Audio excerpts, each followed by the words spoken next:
నమస్తే, welcome to I dream. నా పేరు ప్రసాద్. ఎన్నికల వాతావరణం మొదలైనట్లుగానే మనం భావించాల్సి ఉంటుంది.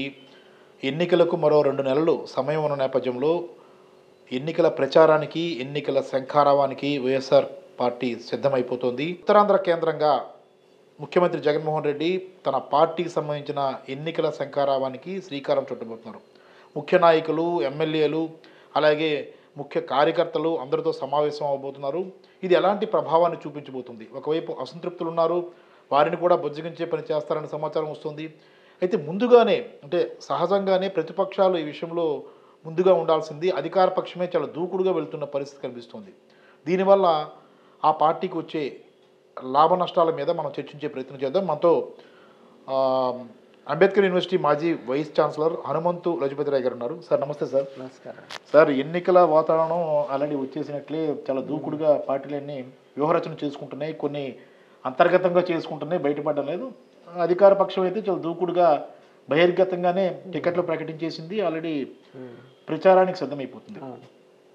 అంటే ఈ ముందుగా జనం లోపలికి వెళ్లే ముందు పార్టీ కార్యకర్తలు, ముఖ్య కార్యకర్తలతో వాళ్ళని సంసిద్ధులు చేయాలన్నదే వైఎస్ఆర్ కాంగ్రెస్ పార్టీ అధ్యక్షుడు ముఖ్యమంత్రి జగన్మోహన్ రెడ్డి లక్ష్యంగా కనిపిస్తుంది. ఈ వ్యూహం అనేది వైసీపీ క్యాడర్లో ఎలాంటి బలాన్ని, ప్రభావాన్ని చూపిస్తుంది సార్? అంటే ఇప్పుడు వైసీపీ పార్టీకి సంబంధించినంత వరకు ఆ పార్టీ ముఖ్య నాయకుడు ముఖ్యమంత్రి గారు జగన్మోహన్ రెడ్డి గారు, అవును సార్, ఆయన చాలా స్పష్టమైన వైఖరితో ఉన్నారు. అవును సార్. అతను అభ్యర్థుల తాలూకా బలాబలాలని ఆయన ముందే బేరీజ్ వేయడం, తర్వాత ఎక్కడెక్కడ స్థానాలు గెలవడానికి పూర్తి అవకాశాలు ఉన్నాయి, కొన్ని స్థానాల్లో అవకాశాలు సందేహాస్పదంగా ఉన్న ప్రాంతాల్లో అక్కడ అభ్యర్థులు మార్చడం అనేటటువంటిది ప్రయోగాత్మకంగా అతను ఒక లక్ష్యంతో చేస్తున్నట్లుగా కనిపిస్తూ ఉంది. అంటే ఇప్పుడు గతంలో కూడా చాలా సందర్భాల్లో ఎంతోమంది నాయకులు ఒక దగ్గర నుంచి గెలిచి తర్వాత తదుపరి ఎన్నికల్లో వేరే ప్రాంతాల నుంచి నెగ్గినటువంటి అదే అభ్యర్థి వేరే ప్రాంతాల్లో నెగ్గినటువంటి సంఘటనలు కూడా చాలా ఉన్నాయి, అన్ని పార్టీల్లోనే ఉన్నాయి. అయితే ఏంటంటే ఈసారి ఎక్కువ స్థానాలు అసెంబ్లీలో ఉన్నాయి కాబట్టి 2019 ఎన్నికల్లో మెజారిటీ 151 స్థానాల్లో ఆయన ఉన్నారు కాబట్టి అభ్యర్థులు ఇప్పుడు మార్పులు, చేర్పులు, ఎంపికలు ఆ పార్టీ కొంచెం ఇబ్బందికరంగా ఉంటాయి. ఎందుకంటే ఎక్కువ స్థానాల్లో గెలిచారు కాబట్టి. అదే ఏదో 50, 60, 30, 40 స్థానాలు గెలిచిన వాడికి ఆ సమస్య ఉండదు. సో అది పార్టీ, ఇది ఒక రకంగా పార్టీ బలాన్నే సూచిస్తుంది. సో ఆ పార్టీని మరింత బలోపేతం చేయాలి, వైనాట్ 175 అనేటటువంటి లక్ష్యంతో ఆయన ముందుకెళ్తున్నారు. మిగతా పార్టీలకు వచ్చేసరికి ఏమైందంటే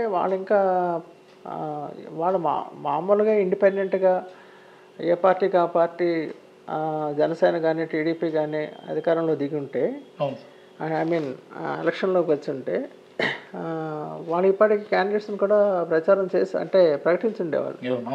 కానీ వాళ్ళు ఎప్పుడైతే ఈ పొత్తులు, ఎలియన్స్ అనే పద్ధతిలో మరి వాళ్ళు ఇంకా ఊగిసలాట్లో ఉన్నారు, ఇంతవరకు దాని మీద సరైనటువంటి స్పష్టత కూడా లేదు. అది ఇప్పుడు కొత్తగా షర్మిల మళ్ళీ కాంగ్రెస్లోకి రావటం, ఆమె ఎవరితోనైనా కలుస్తుందా లేకపోతే ఏంటి విషయం, మరి జనసేన పార్టీలో మరి అక్కడ ఉన్నటువంటి కార్యకర్తలు తెలుగుదేశం పార్టీ ఎలియన్స్ని పూర్తిగా ఆహ్వానిస్తున్నారా లేదా?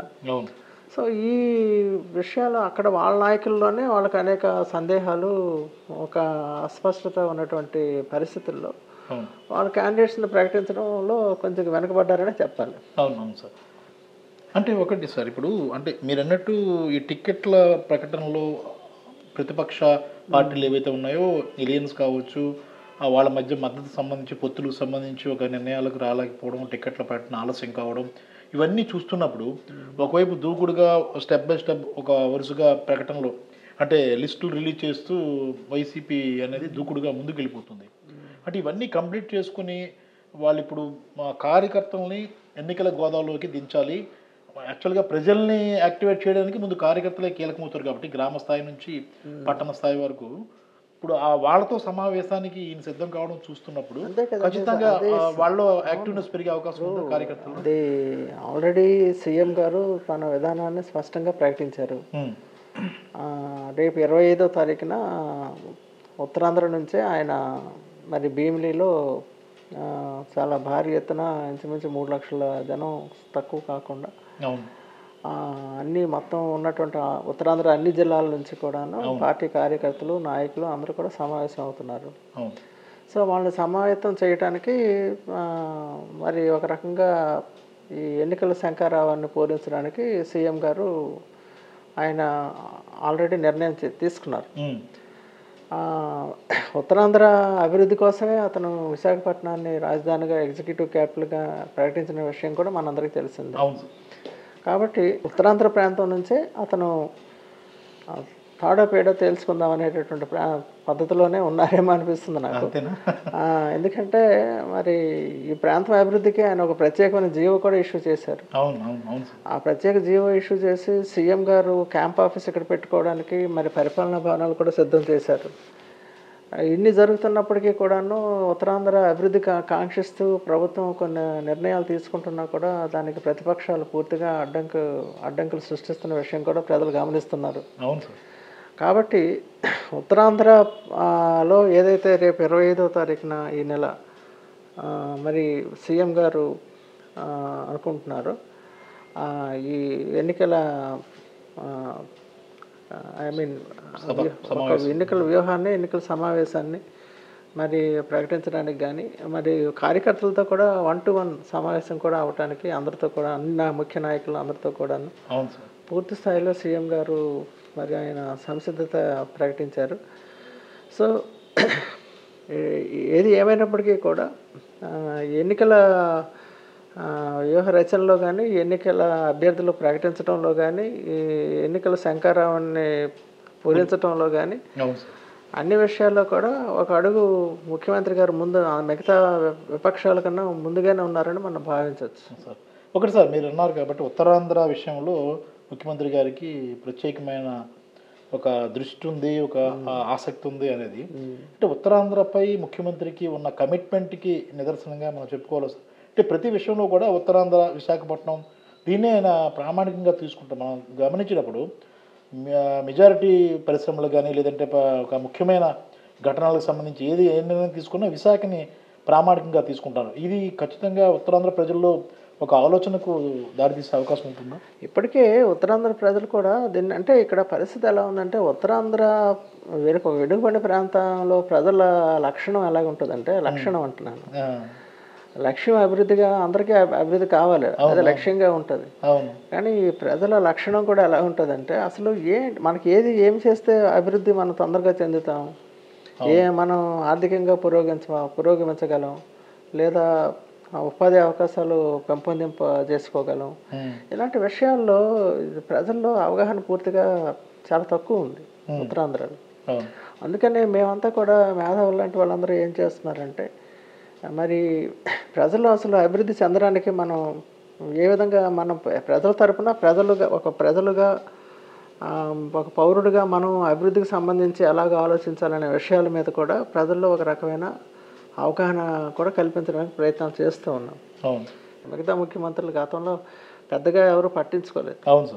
పూర్తి స్థాయిలో ఉత్తరాంధ్ర అభివృద్ధి కోసం ముందుకు వచ్చినటువంటి ముఖ్యమంత్రి ఒక జగన్మోహన్ రెడ్డి గారు. కాబట్టి ఈ విషయాన్ని ప్రజల్లోకి బాగా తీసుకెళ్ళవలసిన విషయం ఉంది, అంటే చాలా అవసరం ఉంది.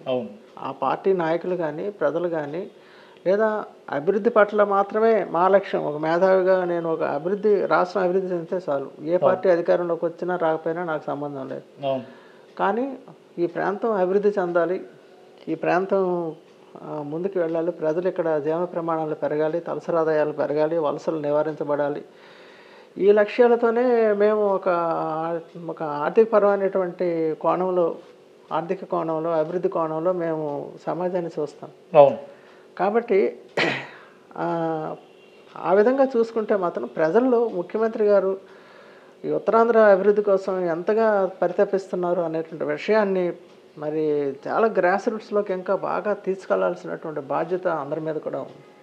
మేధావుల మీద ఉంది, ఆ పార్టీ కార్యకర్తల మీద కూడా ఉంది. ఎందుకంటే ఆ ఫలితాలు వస్తే ఆ పార్టీ లాభం పొందుతుంది. కాబట్టి ఆ పార్టీ నాయకులు కానీ కార్యకర్తలు కానీ ఈ విషయంలో బాగా శ్రమించి బాగా అర్థం చేసుకోవాలి, అవగాహన చేసుకోవాలి. చేయాలి, ప్రజలకు వివరించాలి. Yes sir. అలా చేసినప్పుడు అభివృద్ధి చెందడానికి అవకాశం ఉంటుంది సార్. అంటే ఫైనల్గా చెప్పుకుంటే ఖచ్చితంగా సార్, ముఖ్యమంత్రి పార్టీ అధ్యక్షుడి సమావేశాన్ని అని మనం ప్రకటిస్తున్నప్పుడు 25న సమావేశం అనగానే అసంతృప్తులకి ఎలాంటి సమాధానం చెప్తారు, ఎలా బుజ్జగిస్తారు, ఎవరెవరైనా తమ అసంతృప్తిని వెళ్ళగొక్కుతారా, ఇలాంటి అంశాలన్నీ కూడా ఒక్కసారిగా తెర మీదకి వస్తాయి. విపక్షాలు కానీ విపక్ష మీడియా ఏదైతే ఉందో వాటినే పెద్ద హైలైట్ చేయడానికి ప్రయత్నించడం కోసం ఎదురు చూస్తూ ఉంటాయి. సార్ ఖచ్చితంగా ఈ ప్రాంతీయ సమావేశాలు ఏవైతే ఉన్నాయో ఈ సమావేశాల ద్వారా పూర్తి స్థాయిలో అసంతృప్తివాదులు ఎవరైతే ఉన్నారో లేదంటే లోన మదన పడిపోతున్న వారందరికీ కూడా పూర్తిగా బుజ్జగించే చర్యలు ఖచ్చితంగా ఉండే అవకాశం ఉంటాయా? ఉంటాయండి. ఎందుకంటే ఎన్నికలు సమీపిస్తున్న కొద్దీ అసంతృప్తుల సంఖ్య కూడా పెరుగుతూ ఉంటుంది. తర్వాత అందరినీ సంతృప్తిపరచడం, పార్టీలో అన్ని స్థాయి నాయకుల్ని సంతృప్తిపరచడం ఏ నాయకుడు కూడా సాధ్యం కాదు. మరి పార్టీ సిద్ధాంతాలకి బాగా ఎవరైతే ఏ పార్టీ అయినా కానివ్వండి, అది ఆ పార్టీ సిద్ధాంతాలకు నిజంగా వాళ్ళు శిరసావహించి ఆ లక్ష్యాల కోసం కృషి చేసేటటువంటి నాయకులు ఎవరైతే ఉంటారో వాళ్ళ ద్వారా మంచి ఫలితాలు సాధించడానికి అవకాశం ఉంటుంది, మన ముఖ్యమంత్రి గారికి కానీ ఎవరికైనా కానీ. కానీ ఇక్కడ సమస్య ఏంటంటే ఈ అసంతృప్తులు ఎలా బుజ్జగిస్తారు? మరి ఆల్రెడీ అసంతృప్తి పెరిగిపోయింది కదా, మరి దీన్ని ఏ స్థాయిలో తగ్గించగలరు అనేటటువంటిది దానికి సంబంధించి కూడా ఆయన కొన్ని వ్యూహ రచనతోనే ఉంటారు. ఎందుకంటే ఆ వ్యూహ రచనకు అనుగుణంగానే అసంతృప్తులను బుజ్జగించడం, కొంతమంది అసంతృప్తులు పార్టీ వదిలేసి వెళ్ళిపోయే అవకాశాలు కూడా ఉంటాయి. ఇంకా వెళ్ళిపోయే అవకాశాలు కూడా ఉండొచ్చేమో. ఇప్పటికి కొంతమంది వెళ్ళారు.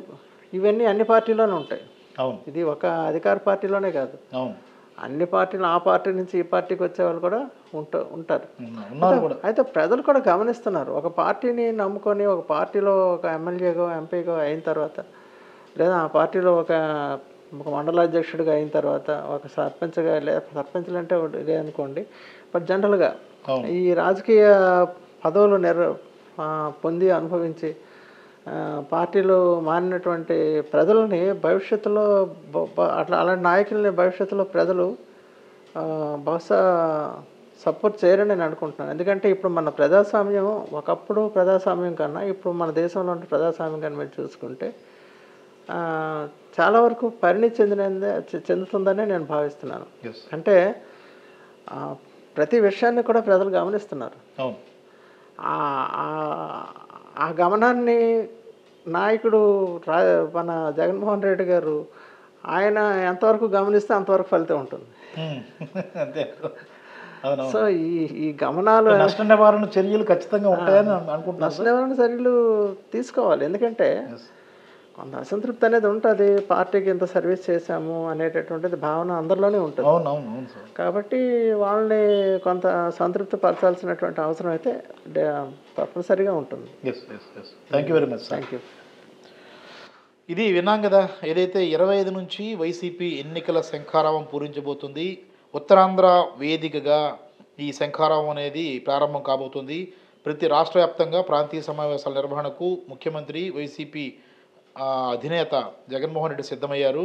అయితే ముఖ్యంగా అందరూ చూస్తున్నది ఏంటంటే అసంతృప్తివాదులకు ఏ రకంగా బుజ్జగిస్తారనేది చూస్తున్నారు. ఖచ్చితంగా ఈ విషయంలో ఒక పక్కా ప్లానింగ్తోనే వైఎస్ జగన్మోహన్ రెడ్డి ఉన్నట్లుగా మనకు అర్థమైపోతుంది. చాలామంది అసంతృప్తివాదులు పార్టీని వీడి వెళ్ళారు. అలాగే ఎవరైతే తిరుగుబాటుదారులు అనుకుంటున్న వాళ్ళు, కోవట్లు అనుకుంటున్న వాళ్ళు విషయాన్ని ముందుగానే గ్రహించిన ముఖ్యమంత్రి వారందరినీ కూడా ఎగ్జిట్ డోర్ తెరిచేశారు. వారంతా కూడా వెళ్ళిపోమని సాధారణంగా బయటికి పంపించిన పరిస్థితి కూడా కనిపించేసింది. కాబట్టి మిగిలిన నిబద్ధతులైన కార్యకర్తలు కానీ నేతలు ఎవరైతే ఉన్నారో వాళ్ళకి ఏమాత్రమైన అసంతృప్తి ఉంటూ వారిని ఏ రకంగా సంయమనం పరచాలి, ఏ రకంగా బుజ్జగించాలన్న దాని మీద ప్రధానంగా దృష్టి కేంద్రీకరించే అవకాశం ఉంది. అలాగే కీలకమైన కార్యకర్తలను ఎన్నికల గోదాలోకి దించడానికి తగిన సూచనలు, దిశానిర్దేశం ఈ సమావేశంలో ఉండబోతున్నాయి. మొత్తం మీద చూసుకుంటే వైఎస్ఆర్ కాంగ్రెస్ పార్టీ చాలా దూకుడుగా ఎన్నికల గోదాలోకి దూసుకెళ్తున్నట్లుగా మనకు అనిపిస్తుంది. ఈ లోపుగానే తెలుగుదేశం పార్టీ టికెట్ల ప్రకటన ఉంటుందా, ఏం చేస్తుందన్నది కూడా చూడాల్సి ఉంది. కెమెరామెన్ మూర్తితో ప్రసాద్, ఐడ్రీ మీడియా, విశాఖపట్నం.